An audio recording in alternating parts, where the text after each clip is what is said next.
আসসালামু আলাইকুম ভিউয়ার্স, আমি তাহেরা নওশর।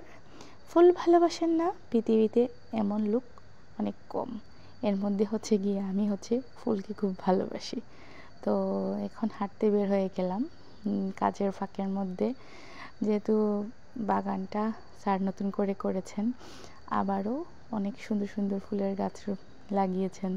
তো আমি একটু এ থেকে তো দূরে থাকা যাবে না, তো অবশ্যই আমাকে ফুল দেখতে হবে। তো ফুল দেখার জন্য বেরিয়ে পড়লাম, আর সাথে আপনাদের সাথেও শেয়ার করে নিচ্ছি কী কী গাছ লাগিয়েছেন। আর আসলে আমার ফুল দেখতে অনেক অনেক ভালো লাগে। তো প্রত্যেকটা ফুল এত সুন্দর, কাছ থেকে আসলে আমার ইয়েতে এত সুন্দর দেখাচ্ছে না, তবুও কাছ থেকে ফুল দেখার অনেক সুন্দর আসলে ফুলগুলা। আর যারা আমার ভিডিও দেখেন তাদেরকে অসংখ্য অসংখ্য ধন্যবাদ। সবাই ভালো থাকবেন, এই বলে শেষ করলাম। আসসালামু আলাইকুম।